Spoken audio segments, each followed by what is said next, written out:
남자를 찾습니다. 이름 이하늘, 나이 25세, 거주지 새벽 2시 반, 어두운 거리. 담배를 물고 혼자 길을 걷던 중 갑작스레 많은 시선들이 느껴졌다. 모두가 날 쳐다보고 있었다. 미용실 안에 있던 두상 마네킹들이 무표정으로 정면을 응시한다. 가발을 전시하려 준비해둔 마네킹들이었지만 가발보단 마네킹의 시선에 더 눈이 갔다. 마네킹들은 저마다 다르게 생겼다. 어떤 것은 콧대가 높고 어떤 마네킹은 눈이 조금 작거나 크다. 새벽의 시린 공기 때문인지 어두운 분위기 때문인지는 몰라도 그것들은 내가 보기에는 사람과 다를 것이 없었고 그것들이 내게 공포감을 준 것은 확실했다. 난 갇혀있는 시선들에 한시라도 빨리 벗어나고 싶어 발걸음을 재촉했다.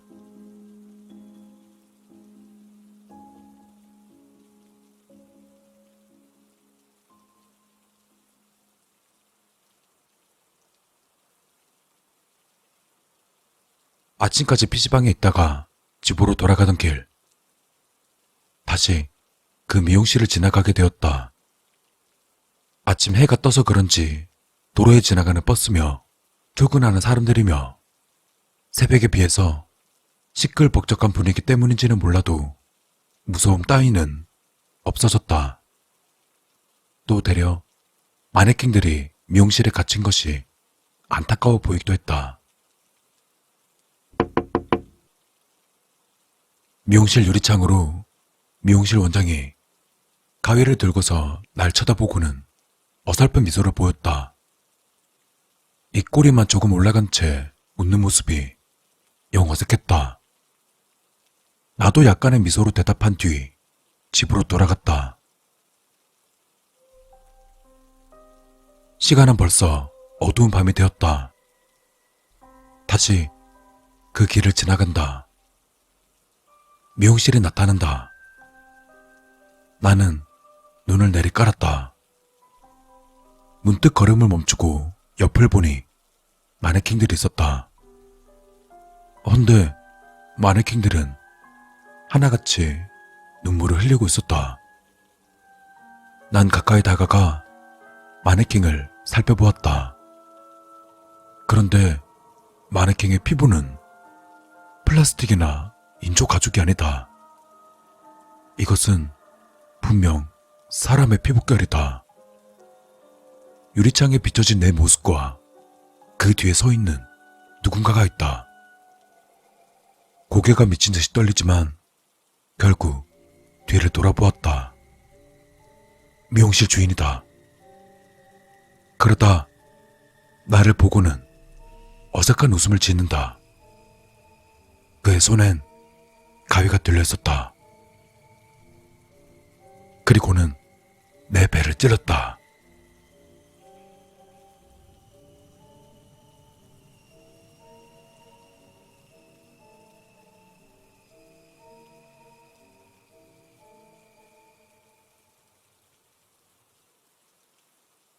갑작스런 꿈에 놀라 잠에서 깨보니 저녁 8시였다. 생생하게 느껴졌던 꿈들 때문인지 식욕이 떨어졌다. 또 머릿속엔 마네킹이 흐르는 눈물들이 떠다닌다. 그리고 그 눈물들을 싹둑거리는 소리를 내며 쫓아가는 빛나는 은색 가위. 주섬주섬 묻도를 챙겨 입고는 모자를 눌러쓰고 담배를 물었다. 난 집 밖을 나서며 담배에 불을 붙였다. 타들어가는 담배와 뿌연 연기들이 오늘도 죽어가는 내 몸의 상태를 잘 설명해주고 있었다. 다시 그곳이 보인다. 난 시선을 땅바닥으로 내리깔고는 지나간다. 만약이라도 마네킹을 쳐다봤다간 눈물이 흐르는 것처럼 보일 것이다. 난 PC방에 도착해 컴퓨터를 켰다. 그러다 게임에 몰두하다 보니 어느새 아침 7시가 넘었다. 찌뿌둥한 몸을 억지로 일으킨 뒤 다시 집으로 돌아간다. 출근하는 사람들 덕분인지 걸음걸이에 자신감이 붙는다. 당당하게 미용실 앞에서 고개를 돌렸다. 마네킹들이 보인다. 하지만 이번엔 두상 마네킹들이 바뀌어져 있다. 가발이 바뀐 것이 아니라 마네킹이 바뀌었다. 자세히 보니 마네킹은 작고 투명한 유리상자 안에 들어가 있었다. 어째서 유리상자를 하나 더 두었을까? 뭐예요? 네? 아, 머리 자르고 가실래요? 안 자른 지 꽤 오래되신 것 같은데. 미용실의 원장은 날 미용실 안으로 내려갔다. 원체 거절을 못하는 성격인 나는 반강제적으로 미용을 당한다. 어떤 스타일로 잘라드릴까요? 그냥 알아서 잘라주세요. 거울 앞으로 앉아있던 나는 내 머리보다는 창가 쪽에 전시되어 있는 마네킹들에 더 눈길이 간다. 원장의 가위질은 능숙했다. 저거 마네킹 맞죠? 네? 아, 아니에요. 죄송해요. 마네킹 보고 마네킹이 맞냐고 묻는 것은 얼마나 멍청해 보였을까? 한심하게 보였을 것이다. 자, 다 잘랐고요. 이제 저쪽으로 가시면 돼요. 원장이 머리를 감겨주고는 손수 스타일링까지 해주었다. 두상이 참 예쁘세요. 마네킹이랑 두상이 똑같으시네요. 네. 네? 두상이 예쁘시다고요. 아, 네. 고맙습니다. 어색한 원장의 미소를 보는 것도 벌써 3번째다. 저기, 혹시 왁스도 여기서 살 수 있나요? 네. 물론 살 수 있죠. 하나 구매하시겠어요? 그럼 하나만 주세요. 방금 제 머리에 발라주신 걸로요. 알겠습니다. 잠시만요. 꺼내올게요. 원장은 왁스를 가지러 물품 창고처럼 보이는 방으로 간다. 그가 돌아오기 전에 이 쓸데없는 망상 따위를 빨리 없애버려야 한다. 난 재빠르게 마네킹을 보호하고 있던 유리 상자를 들어올리고는 두상 마네킹 하나를 양손으로 잡고 이리저리 돌려가보며 살펴보았다. 마네킹의 촉감이 사람의 피부와 얼핏 비슷해 보였지만 인조 가죽이었나 보다. 사람 머리가 떳떳하게 전시되어 있을 리가 만무했다. 마네킹을 조금 더 자세히 보기 위해 들어올리는 순간 뭔가가 잔뜩 쏟아졌다.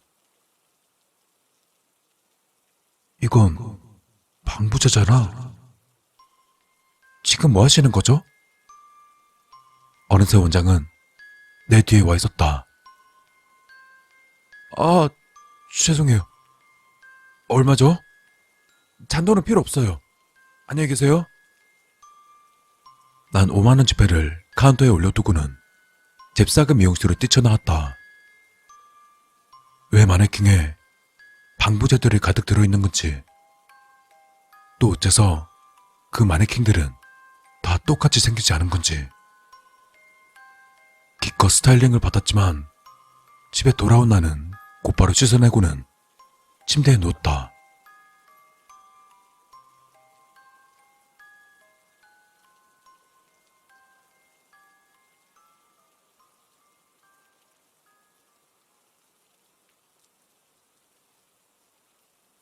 시계를 보니 저녁 9시다.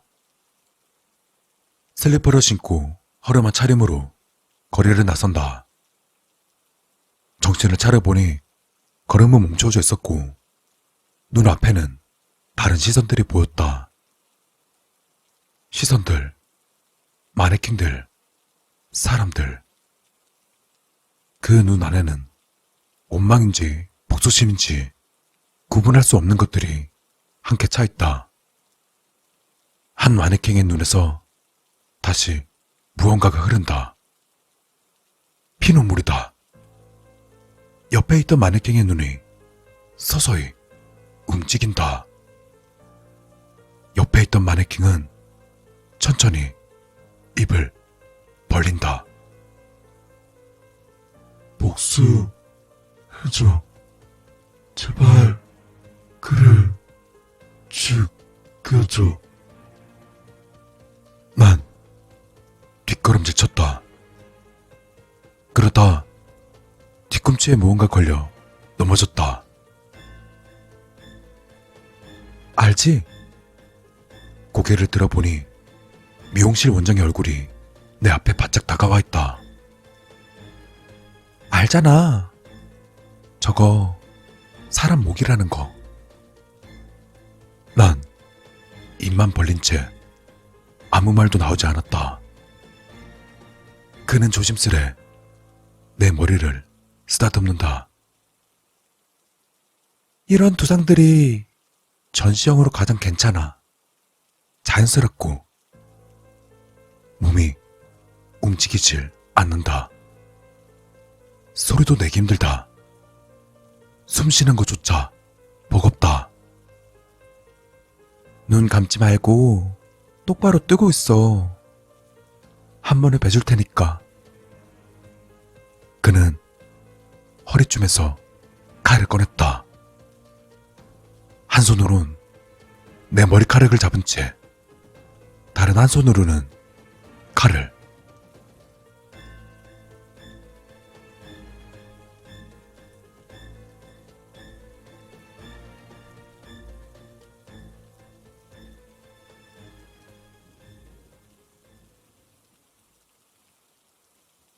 비명을 지르며 침대에서 일어나 보니 땀에 흥건히 젖어 있었다.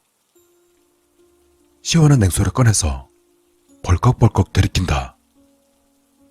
몸 안에 냉수가 퍼진다. 아직 부족하다. 화장실로 뛰어가서는 찬물에 세수하고 거울을 보았다. 목에 상처 하나 없다. 모든 것이 꿈이다.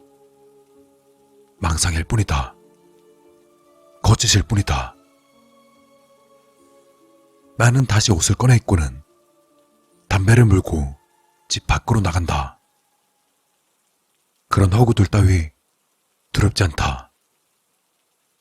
난 당당하게 그 시선들을 마주보기 위해서 미용실 앞으로 갔다. 헌데 비어있다. 마네킹들이 없다. 가발도 얼굴도 눈물도 아무것도 없다.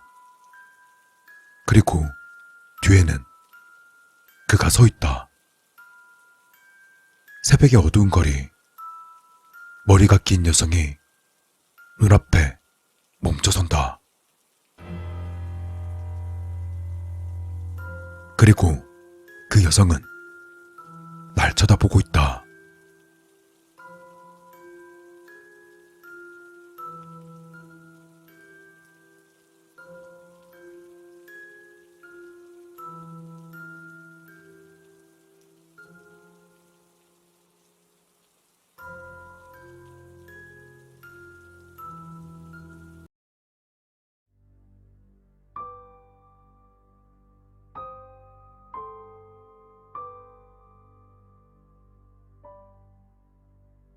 안녕하세요. 전 26살의 신체와 정신이 건강한 남성입니다. 평소 커뮤니티 이런 걸 잘 하지 않아서 사연을 어디에 올려야 될지. 본론으로 바로 들어가자면 제목 그대로 제 친구와 꿈을 공유하며 이어서 꿉니다.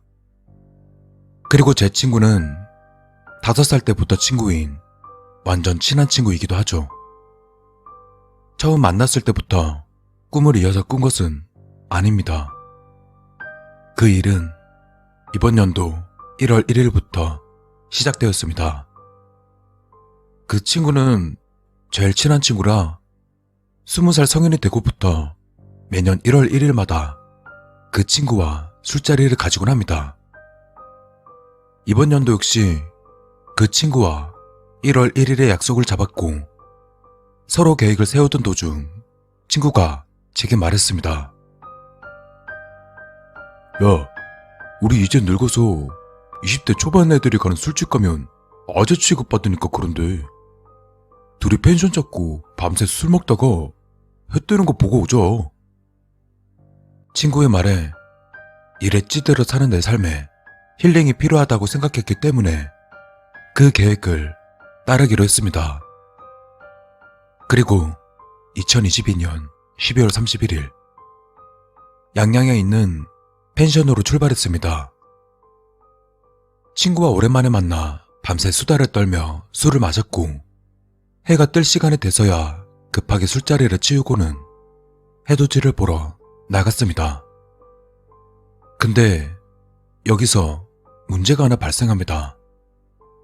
펜션 체크아웃 시간은 오전 11시이고 해돋이가 끝나고 펜션에 돌아온 시간은 오전 7시였습니다.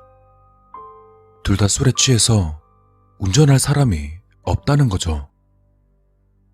일단 술 기운을 최대한 없애기 위해서 술 깨는 음료랑 음료는 다 마셔댔고 펜션 체크아웃 시간 전까지 2~3시간가량 잠을 자고 나머지 잠은 차에서 잤습니다.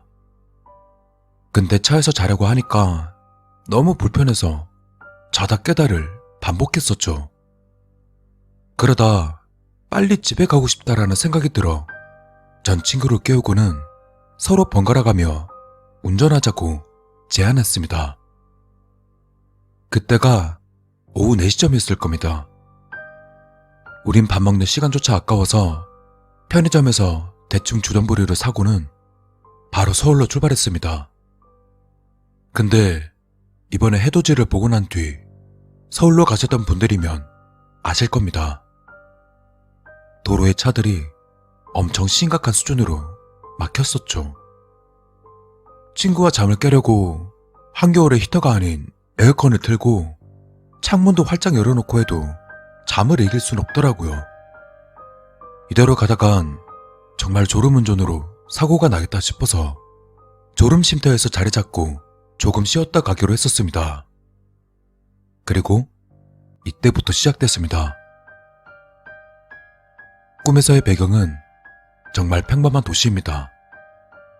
그냥 정말 평범한 아파트 단지였죠. 전체적인 색감은 회색이고요. 아파트나 차량 색상이 회색이 아닌 그냥 제가 보는 풍경 자체가 회색빛입니다. 사람은 아무도 없습니다. 엄청 공허합니다. 새벽에 아파트 단지 들어가면 사람 아무도 없잖아요. 그런 느낌입니다. 그런 느낌인데 새벽이 아니에요. 밝습니다. 밝은데 회색빛이고요. 거기에 덩그러니 저 혼자 있습니다. 전 꿈이라서 아무런 이상함을 느끼지 못하고 막 돌아다녔습니다. 이것도 어떻게 보면 제가 돌아다닌 게 아닙니다. 꿈에서의 제가 돌아다닌 거죠. 그러다 전원 스위치를 끄듯이 갑자기 팍 하고 시야가 나가며 꿈에서 깹니다. 근데 자고 일어났더니 굉장히 불쾌했습니다. 제 기분이요. 무엇 때문인지는 잘 모르겠어요. 무튼 그러고 일어났습니다. 또 어느 정도 새벽 시간이 되니까 꽉 막힌 도로는 어느새 많이 뚫려있는 상태였습니다. 다시금 우리는 집으로 향하며 전 친구에게 꿈 이야기를 했습니다. 위에 적혀있는 그대로 말했었죠. 그러더니 친구는 얘기를 듣고는 대수롭지 않게 그냥 넘겼습니다. 그냥 개꿈이겠거니 생각했나봐요. 그러다 무사히 집에 도착하고 전 잠에 들었습니다. 저는 갈증 때문에 잠에서 깼습니다. 근데 친구에게 부재중 전화가 찍혀 있어 친구에게 전화했습니다. 전화를 받자마자 친구가 제게 하는 말은 이러했습니다. 야, 너 어제 꿈 꿨다고 얘기해줬을 때 그 꿈 내용이 뭐라고 있었지? 그냥 아파트 단지인데 색깔이 엄청 회색빛이고 사람이 아무도 없던데? 그러다가 컴퓨터 전원 끄듯이 앞이 팍 깜깜해지자마자 꿈에서 깼어. 제가 친구에게 이렇게 말하자 뭔가 이상함을 느꼈습니다. 보통 꿈을 꾸고 나서 하루 정도면 잊어버리는 게 꿈인데 전 너무나도 생생하게 직접 겪은 것처럼 또렷하게 기억이 나는 겁니다. 그래서 이상함을 느끼고 있었는데 아, 그래? 야, 나 네가 꾸는 꿈 이어서 꾸는 것 같은데? 아니, 난 무슨 전원 켜지듯이 갑자기 팍 하면서 앞이 보였는데 나도 똑같이 아파트 단지가 엄청 회색빛이고 사람이 하나도 없더라. 그래서 돌아다니다가 엘리베이터 탔는데 거기서 네가 말했던 것처럼 전원 꺼지듯이 앞이 갑자기 깜깜해지더니 잠에서 깼는데? 라고 말했습니다. 여기서 친구와의 대화는 정확하게 기억은 안 나지만 대충 이런 내용이었습니다. 근데 이렇게 아무 일도 없이 그냥 서로가 이어진 꿈을 꿨다면 그냥 신기한 하나의 미스터리 현상으로 여기고 이런 곳에 글을 쓰지도 않았을 겁니다. 대충 이런 식의 꿈을 친구와 서로 이어꾸는 게 며칠간 이어졌습니다. 1월 1일에는 제가 꿈을 꾸고 1월 2일에는 친구가 꿈을 이어서 꾸고 1월 3일엔 제가 친구의 꿈을 이어서 꾸는 상황인 거죠. 근데 어느 순간부터 뭔가 쫓아옵니다. 아주 느린 속도로요. 생긴 건 말로 표현을 못합니다. 그냥 그래픽 깨진 것처럼 생겼어요. 이상하게 생겼습니다. 그게 자꾸 쫓아옵니다. 몇 개인지는 모르겠습니다. 속도도 엄청 느려서 일부러 만지지 않는 이상 닿진 않을 것 같아요. 근데 잡히면 안 될 것 같은 느낌이 듭니다. 꿈에서 그걸 보고 있으면 무서운 감정마저 들어요. 그래서 그것들을 피해서 아파트 단지를 돌아다닙니다. 또 전원 꺼지듯이 꿈에서 깨기를 바라며 그것들을 피해 계속 도망다닙니다. 엄청 느린 속도라면 계속 도망다니면 되지 않냐고 생각하실 수도 있는데 그 무섭게 생긴 그것들이 엄청 많습니다. 이대로 가다간 언젠가는 잡힙니다. 꿈인 걸 알지만 너무 무섭습니다. 친구와 이 얘기를 다른 누군가에게 해도 믿지 않습니다. 저희를 도와줄 사람이 없습니다. 인터넷에 검색해도 나오지 않아요. 이런 경우는 무슨 경우죠? 왜 저에게 또 제 친구에게 이런 말도 안 되는 상황이 생긴 걸까요? 오늘은 친구가 꿈을 이어서 꾸는 차례입니다. 오늘도 저는 친구가 그것들에게 잡히지 않길 바랍니다. 이런 말도 안 되는 상황에서 벗어날 수 있는 방법을 아신다면 제발 알려주세요.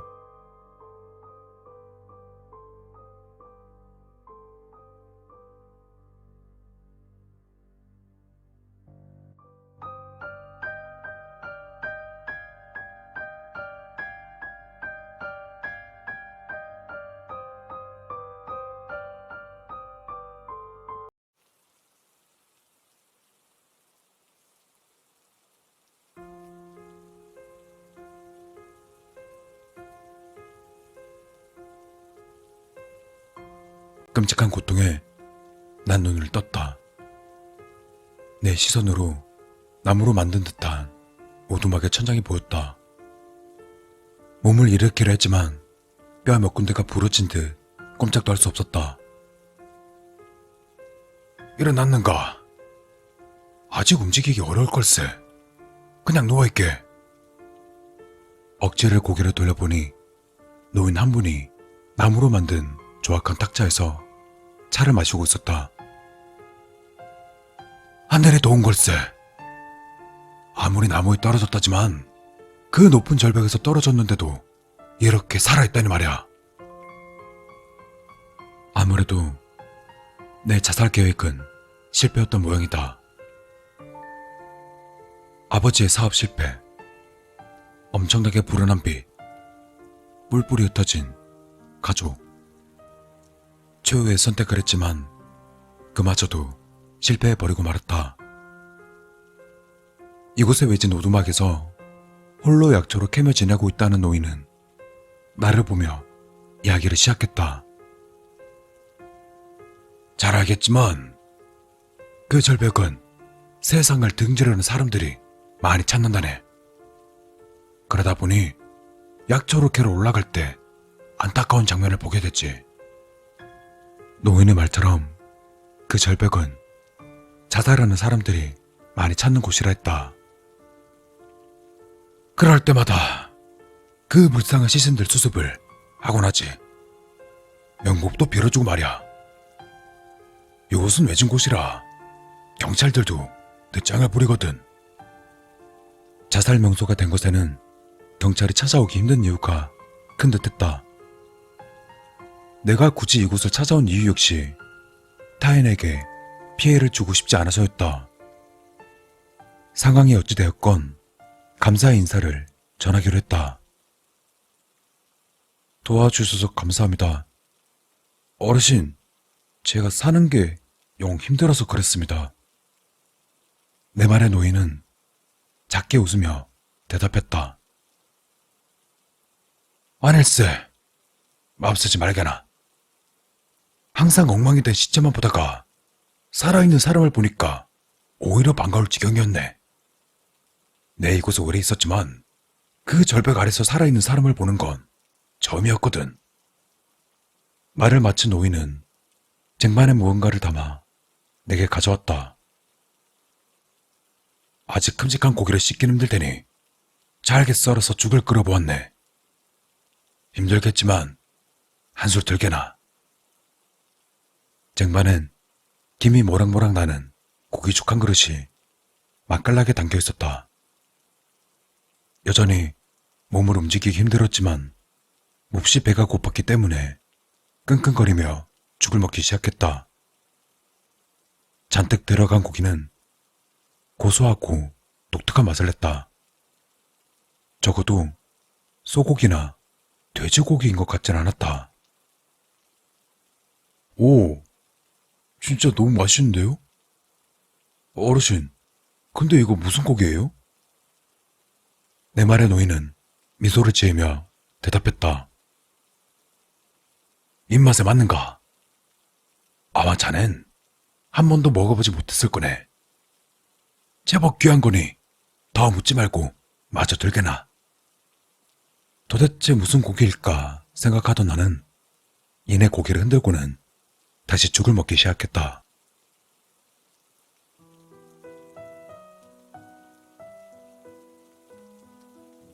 며칠이 지나자 난 혼자 침대에서 일어날 수 있게 되었다. 신세를 오래 지는 것도 죄송스러우니 빨리 회복해서 돌아가기로 했다. 자살을 하건 아니면 다른 길을 찾건 이곳을 떠난 후에 생각해 보기로 했다. 그때 문이 열리고 노인이 들었다. 한 손엔 지팡이를 들고 옷은 피와 흙으로 엉망이 되어 있는 상태였다. 놀란 표정의 나를 보자 노인은 이야기했다. 그 절벽에 다녀오는 길이네. 또 안타까운 일이 있었지. 이번 젊은이는 자네처럼 운이 좋지 못했어. 창문 밖으로 피투성이 천에 덮여있는 무언가가 살짝 보였다. 시체를 천으로 감싸서 끌고 온 모양이었다. 그 모습을 보고 있자 2번 다시 자살을 시도하지 않는 게 좋을 것 같다는 생각이 들었다. 내가 잘 수습할 테니 걱정 말게. 입맛 떨어지지 않았으면 식사 준비를 하겠네. 이제 고기 정도는 쉽게 씹을 수 있을 것 같으니 제대로 한 상 차려줌세. 네, 매번 감사합니다, 어르신. 시신에게서 눈을 떼고 노인을 바라보았다. 노인은 옷을 갈아입고는 분주하게 움직여 저녁을 준비했다. 어느새 오두막은 맛있는 냄새로 가득 찼다. 쟁반에 차려진 고기 반찬을 배불리 먹고 나서 다시 한번 노인에게 물었다. 어르신, 정말 이 고기 무슨 고기예요? 제가 먹어본 적은 없는 건 확실한데 진짜 너무 맛있는데요? 내 말에 노인은 웃으며 자리에서 일어나 찬장을 뒤적였다. 너무 놀라지는 말게. 노인은 식탁으로 무언가를 툭 던졌다. 토끼 가족일세. 이만큼 털이 고운 동물도 드물지. 어릴 때 덫을 만들고 고기를 손질하는 걸 배웠다네. 어떤가? 토끼 고기 맛이 마음에 들었는가? 작고 하얀 털가죽을 보고 있자니 왠지 씁쓸한 마음이 들었다. 뭔가 대단한 것인 줄 알았는데 토끼였다니. 노인은 이어서 말했다. 게다가 자네를 위해 특별한 조미료도 넣어봤다네. 더 맛있었을 게야. 잠시 의아해하던 나는 갑작스레 어지러움을 느끼며 침대로 쓰러졌다.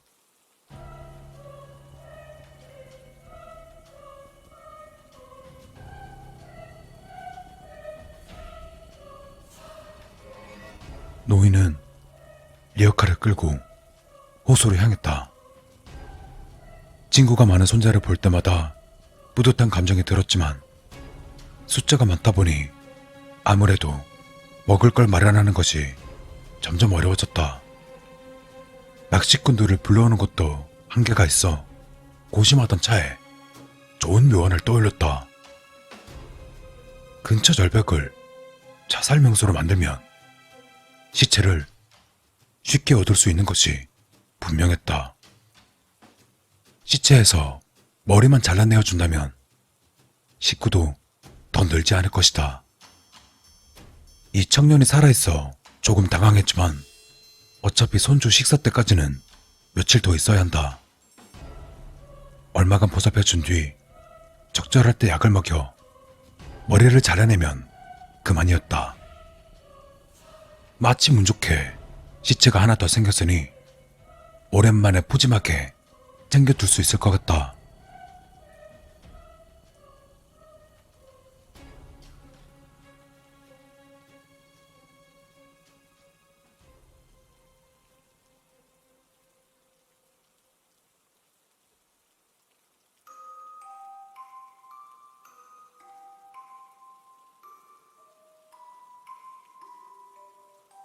피냄새를 맡았는지 벌써부터 녀석들이 몰려들기 시작했다.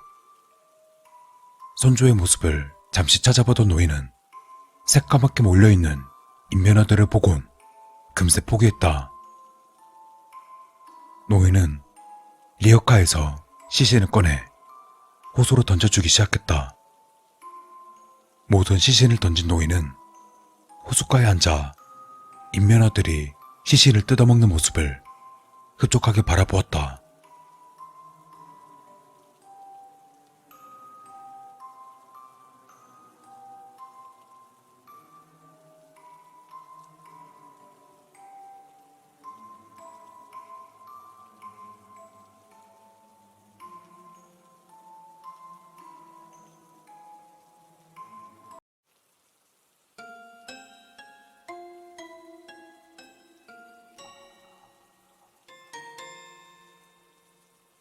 야, 한번 생각해봐. 아무도 안 오는 시골 촌구석에 호수가 있는데 거기에 작은 식당이 하나 있어. 얼마나 분위기가 좋겠어. 운치 있는 통나무 집에다가 탁 트인 호수를 보면서 느낌 있게 식사하는 거지. 그리고 그 집 메뉴 주인 아저씨 솜씨가 진짜 엄청 좋대. 신선한 재료들 가지고 하루에 딱 한 테이블치 요리만 만든다는 거야. 프리미엄 중에서도 이런 프리미엄이 없다. 5성급 호텔 따위 아무것도 아니라니까. 야, 진짜 넌 운 좋은 거야. 나 아니었음 누가 이런 끝내주는 데를 찾겠어. 운전하고 있던 나는 옆에서 떠드는 친구 녀석의 말에 한숨을 쉬며 시계를 바라보았다. 시간은 저녁 8시를 막 지나고 있었다. 자칭 미식가라 칭하는 친구놈이 며칠 동안 엄청난 곳을 발견했다며 설쳐대는 통에 억지로 이 먼 곳까지 오게 되었다. 1시간이면 충분할 거라는 녀석의 말과 달리 벌써 2시간째 밥도 못 먹고 운전 중이다. 난 휴게소에서 뭐라도 사 먹으려 했지만 친구는 기겁하며 말했다. 야, 미쳤어?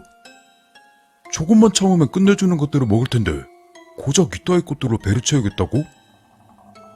생각해봐. 큼지막한 생선에 살을 싹 발라내놓고 양념한 다음에 오일을 살짝 뿌려가지고 오븐에서 천천히 굽는 거야. 노릇노릇하게 익은 생선에 젓가락을 가져다 대면 겉은 바삭바삭거리고 또 안에 속살은 부드러운 게, 와, 이건 진짜 못 참지. 반찬은 필요도 없이 흰쌀밥에 타고 올려서 알았으니까 그만해. 그만하고 빨리 가자. 배고파 죽겠어. 벌써 수십 번이나 들었던 말이기 때문에 재빨리 끊고는 서둘러 달려왔지만 어느새 식사 시간을 훌쩍 넘긴 상태였다. 조금 짜증이 났지만 목적지에 도착할 때까지 녀석의 창가는 멈추지 않았다.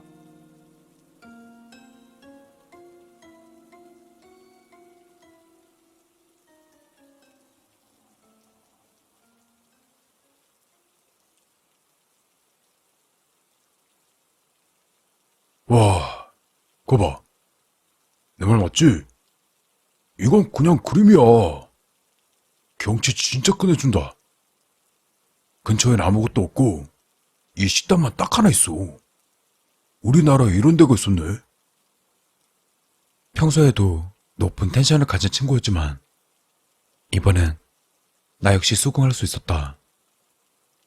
달빛에 비친 호수와 통나무집의 모습은 영화의 한 장면 같은 은은한 분위기를 풍기고 있었다. 신난 친구를 따라가는 나 역시 조금은 기대감이 생겼다. 어서 들어오게. 먼 길 오느라 힘들었을 텐데 우선 앉아서 시원한 거 한 잔씩들 하게나. 자리로 안내하며 시원한 물을 내주는 주인 아저씨는 덥수룩한 수염이 인상적인 남자였다. 식당이라고 했지만 일반적으로 생각하는 멀끔한 식당은 아니었고 그냥 잘 꾸며진 개인 별장 같은 느낌이었다. 개인 생활 공간에 테이블 하나 가져다 놓고 예약제로 손님을 받는 모양이었다. 주인 아저씨는 인자한 얼굴로 이곳에 대해 설명해 주었다. 3년쯤 되었나. 우연히 이 버려진 통나무집을 발견했지. 경치도 좋고 분위기도 좋아서 그냥 눌러 앉았어. 그렇게 자리를 잡은 다음 낚시도 하고 밭도 일구고 하다가 이거 뭐 딱히 뭐 할 게 있나. 적적하니까 손님을 이리 받게 됐는데 내가 만든 음식을 다들 좋아하더구만. 어차피 홀몸에 세상 미련 없으니 앞으로 쭉 이렇게 사는 것도 나쁘지 않겠다 생각했네. 저희 엄청 기대하고 있어요. 사람들이 천상의 맛이라고 얼마나 떠드는지 전 사흘 동안 여기 생각만 했다니까요. 흥분한 친구의 말에 아저씨는 너털 웃음을 터뜨리며 대답했다. 그래, 칭찬해주니 정말 기분이 좋구만. 그래. 그럼 기대에 부응을 해줘야지. 내 얼른 준비해올 테니 조금만 기다리라고. 아저씨가 주방으로 들어가자 난 친구에게 물었다. 확실히 느낌은 좋네. 근데 이런 데는 어떻게 찾았대? 진짜 뮤직카드만 들을 수 있는 비밀 공유방이 있어. 돈 주고 TV 나오는 떠주기 말고 이렇게 깊숙이 묻혀 사시는 은둔고수분들이 진짜 제대로거든. 모르긴 해도 여기 아는 사람 전국에 100명도 없을걸? 친구의 자부심 어린 말에 난 어느 정도 동조하며 음식이 나오길 기다렸다. 어느새 주방에서는 고소한 음식 냄새가 풍겨오고 있었다. 자, 오래 기다렸지? 기다릴 만큼 맛있을 테니 한번 먹어보게. 내가 다른 건 몰라도 이거 하나는 자신 있거든. 눈앞엔 큼지막한 생선구이 정식이 정갈하게 차려져 있었다. 커다란 생선이 노릇하게 구워져 나왔고 쌀밥과 함께 신선한 채소들로 만든 반찬들이 내 식욕을 자극하고 있었다. 우린 더 참지 못하고 곧바로 수저를 들었다. 와, 이건 진짜 인정해야겠는데? 난 생선구이 그다지 좋아하는 편도 아닌데 이건 차원이 달라. 내가 이런 말 하게 될 줄 몰랐는데 야, 진짜 잘 찾았다. 음식의 맛을 본 나의 평가였다. 지금까지 고생한 것 따윈 생각도 안 날 정도의 맛이었다. 생선 요리를 그다지 즐기지 않는 나조차 정신을 차릴 수 없을 정도다. 그치? 난 엄청 기대하고 왔는데도 진짜 맛있네. 소금 간 조금하고 그냥 구운 것 같은데 어떻게 이렇게 맛있지? 사장님, 이거 무슨 생선이에요? 이면수 같기는 한데 그것 치고는 너무 쫀득하고 맛있는데요? 사장님은 다시 너털 웃음을 터뜨리며 대답했다. 한번 맞춰보지. 제법 미식가니 맞출지도 모르겠구만. 식사를 하는 동안 친구는 열성적으로 생선 이름을 맞추려 했지만 우리가 밥을 다 먹을 때까지 맞추지 못했고 아저씨는 끝내 대답해주지 않았다. 정말 잘 먹었습니다, 사장님. 좀 멀긴 한데 여기 놀 가치가 있네요. 다음에 또 오겠습니다.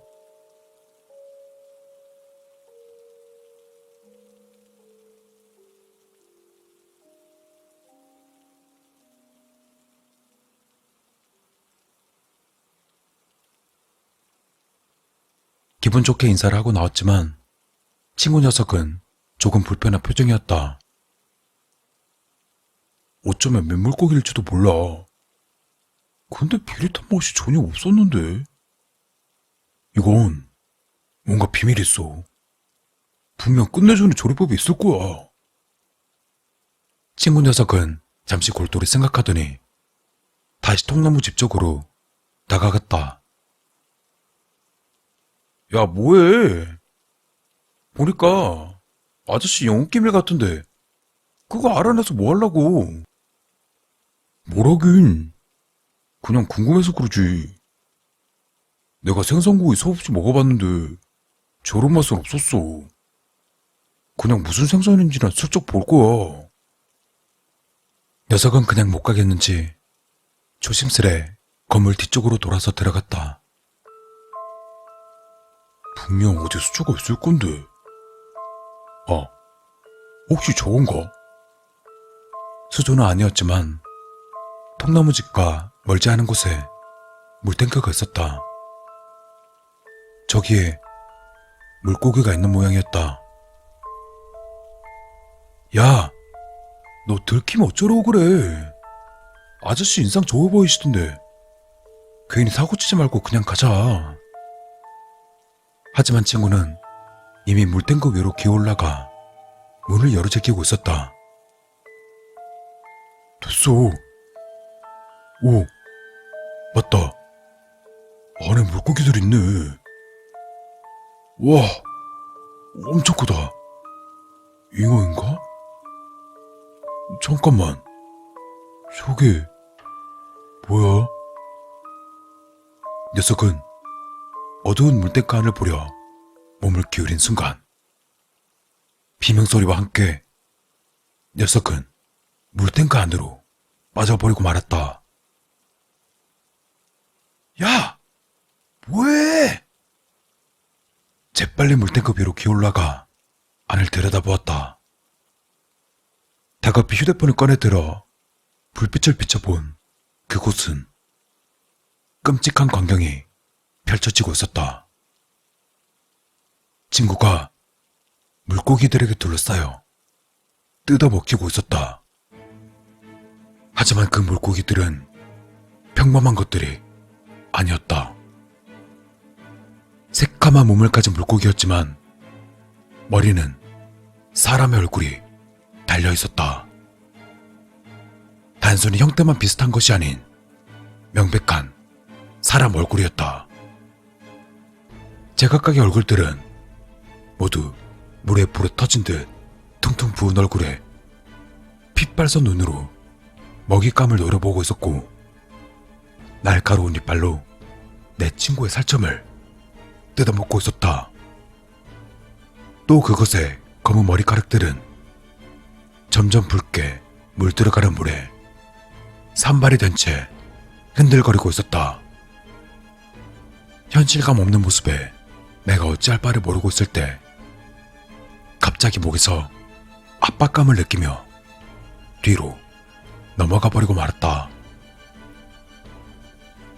그냥 적당히 거짓말할 걸 그랬구만. 자네들 호기심이 화를 불렀어. 난 목에 감긴 줄을 풀기 위해 안간 힘을 쓰며 돌아보니 아저씨가 쓰러진 나를 내려다보고 있었다. 아저씨가 와이어 줄을 써서 날 끌어내린 듯 했다. 조금 전 밝게 우릴 맞아주시던 아저씨는 자신의 발로 내 머리를 밟고는 물탱크 쪽을 보며 말을 이었다. 무시무시하지?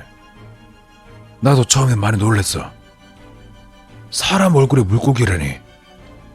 게다가 방금 봤지? 이 녀석들 살바른 놈들이야. 아까 생선 이름 궁금하다고 했지? 저 녀석들 이름. 저 녀석들 임면허야. 여기 살았던 노인네가 말해주더구만. 어디서 왔는지 모르지만 저 노인네가 물고기들을 돌봐준 모양이야. 노인네가 죽을 때가 되니까 나한테 물고기들을 부탁하고 죽었다네. 당연히 난 별로 그럴 생각이 없었지. 난 그냥 적당히 지낼 때가 필요했으니까. 근데 말이야, 갑자기 미친 생각이 들더라고. 저 녀석들 맛은 어떨까? 그 다음은 뭐 보다시피 이렇게 됐지. 그 와중에 물탱크 안은 다시 고요로 찾았다. 너네가 먹은 거 어떻게 조리되는지 궁금하지? 우선 저놈들 말인데 낚시는 아주 쉬워. 튼튼한 그물을 쳐놓고 핏물 조금 뿌려주면 수십 마리가 달려들거든. 그렇게 잡은 녀석들을 여기 보관했다가 손님들 오면 바로 잡아내는 거지. 어설픈 그물 같은 건 안 되고 이런 와이어로 목을 콱 놀아야 돼. 쉽진 않지만 지금은 도가 텄지. 또 죽일 때도 조심해야 돼. 잘못해서 물렸다간 손가락이 잘리거든. 도끼 가져다가 머리를 꽉 쳐내야지. 뭐 아무래도 생긴 게 저렇다 보니 사람 죽이는 느낌이 들어서 찜찜하긴 하지만 머리만 떼어내면 다른 점은 그냥 생선이랑 똑같아. 대신 소금 간만 살짝 해서 구워도 맛이 기가 막히지. 다들 환장한다니까. 자기들이 뭘 먹는지도 모르고 말이야. 아무튼 간에 내 영업 비밀을 들켰으니 그냥은 못 보내겠어. 사람들이 몰려와서 저놈들 다 잡아가면 곤란하거든. 그러니까 니놈은 미끼로 써야겠다. 잘라낸 머리가 남아 돌아서 미끼로 써보려고 했는데 또 이 녀석들이 머리는 안 먹더라고. 그냥 신선한 고기가 최고지. 흐려져가는 의식 사이로 집 쪽을 돌아보자 마당 한켠에 굴러다니는 머리들이 보였다. 핏발산 눈에 불어 터진 얼굴, 인면화의 머리들이었다. 잠시 후엔 내 머리도 저기서 뒹굴고 있게 될까. 아저씨는 너털 웃음을 지으며 한 손에 든 도끼를 높게 치켜들었다.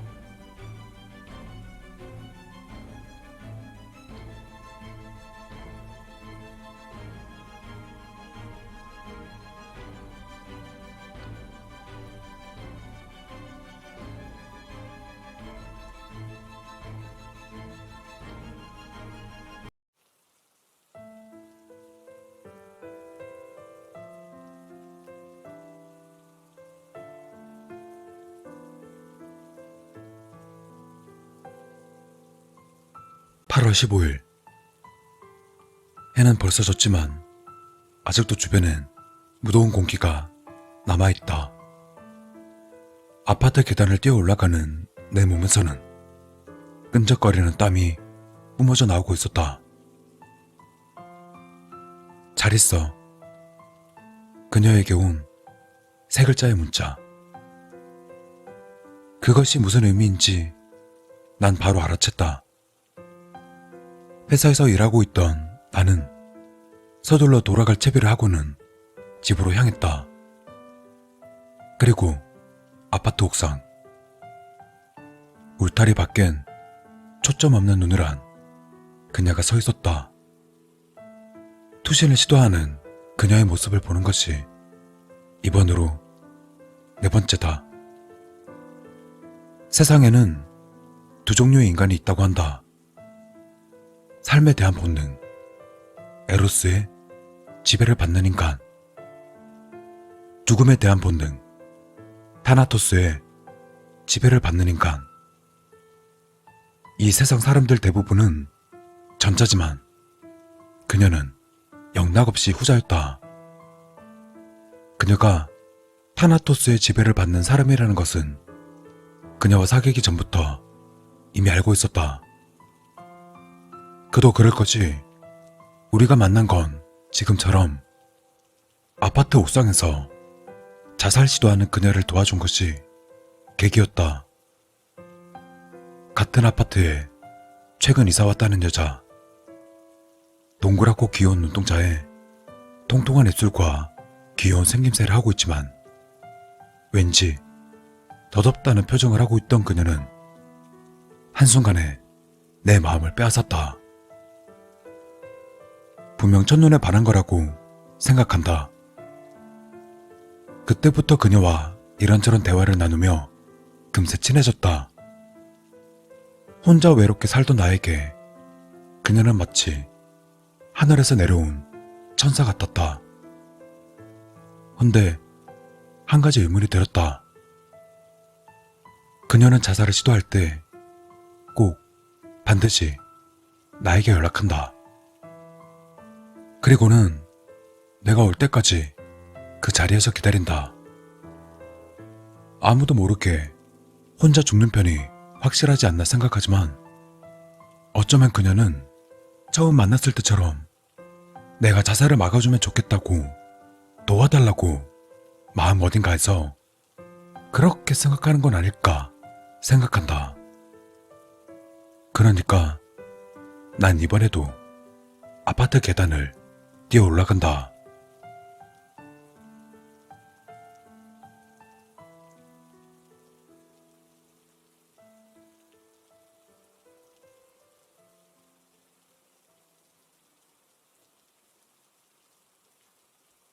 아파트 옥상에 도착했다. 울타리 너머에 서 있는 그녀의 등을 발견했다. 난 서둘러서 울타리를 뛰어넘고는 그녀의 손을 잡았다.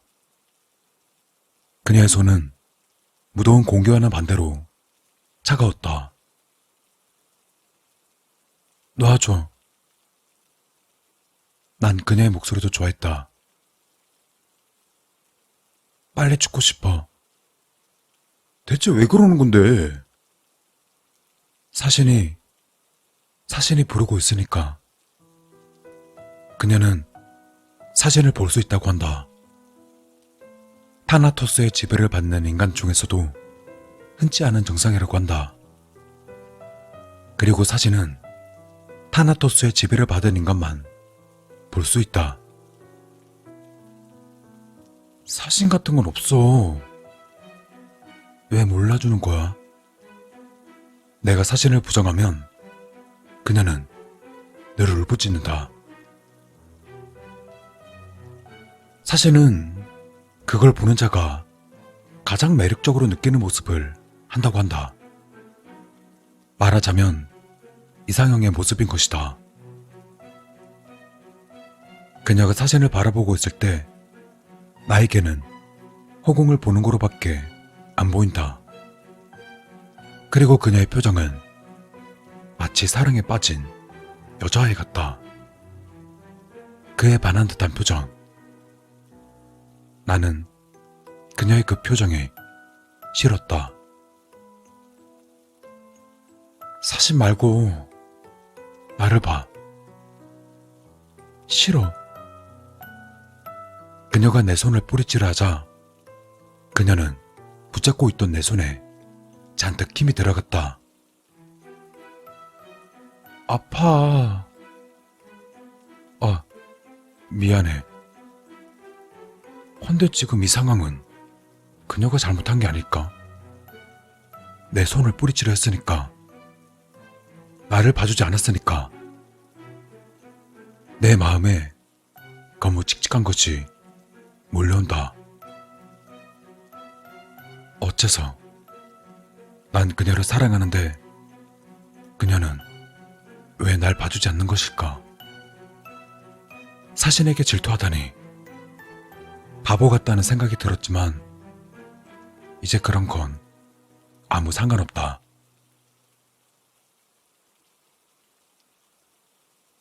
정말 싫어.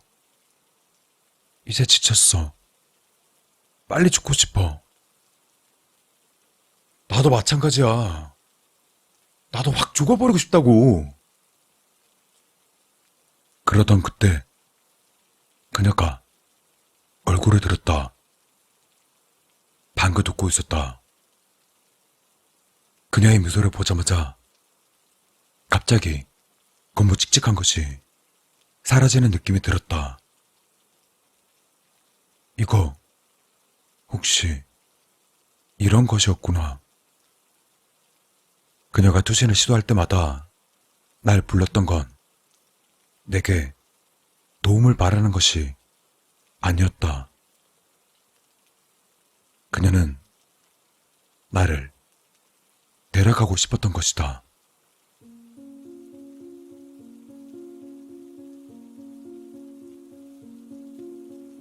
나에게 사신은 그녀였다. 서늘한 바람이 지나간다. 어느새 무더움은 느껴지지 않았다. 그럼 갈까? 그래, 가자. 손을 붙잡은 그녀와 나. 세상이 우리에게 가져다 줄 초조함에서 벗어나듯 난 그녀와 손을 마주 잡고서 밤하늘을 향해 달려나갔다.